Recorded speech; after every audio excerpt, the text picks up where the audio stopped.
Well, I did it. I solved the entire Prince mystery. And I'd like to thank Katt Williams for lending a hand. And boy, does he play a bigger role than you could ever imagine. I'm going to start off by catching you up, if you haven't seen, that David Blaine also plays a role. And then at the end, I'm going to drop my major bomb. I know. Prince died of a drug overdose in an elevator many years ago. But what if he didn't? What if he took those musician skills and turned them into magician skills? That's David Blaine. Have you heard of David Blaine?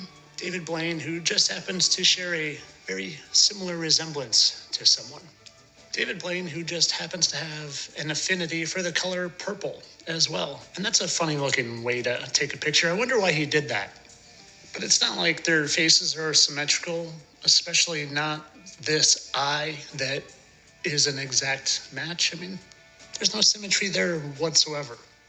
And I mean, you can tell they're not the same person because, look, their eyes are different colors. And it's not like they have the same mannerisms or talk alike at all. We looked at each other and then she says, Are you rearranging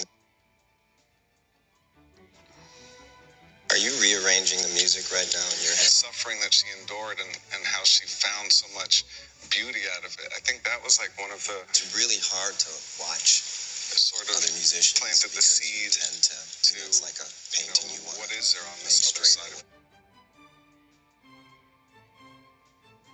But so what? They move alike and they talk alike and their faces are symmetrical. It's not like there's some sort of identifying factor that would make people think they're the same person. I mean, that would be ludicrous.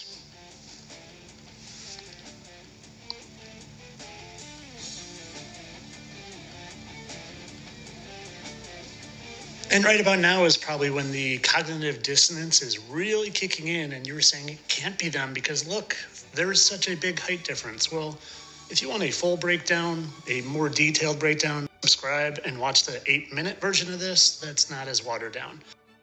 To a subscriber, I'm going to complete this puzzle to you. And like I said, I owe it all to Katt Williams. Let's see what he has to say. Now, let's talk about this. I know that we all have heroes in show business. Yeah. Well, one of your all-time heroes, I'm told, is Prince, and you got to meet him fairly recently. How did that go?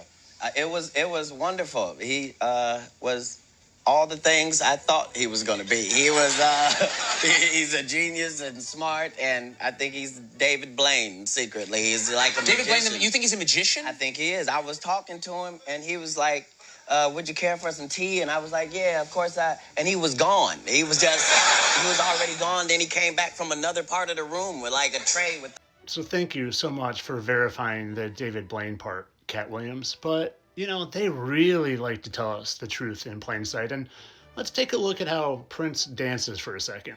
And I always thought there was a very small person performing for Prince and then a different person, a.k.a. David Blaine, when he was interviewing and talking.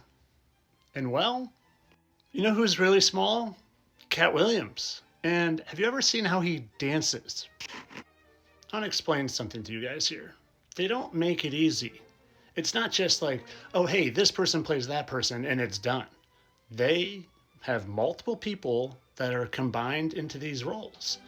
And in my humble opinion, like I said, he plays the dancing, performing version of Prince, as you can see by his amazing dance moves here.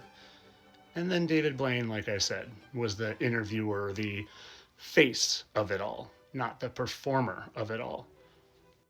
Let's just take a look at these dance moves again.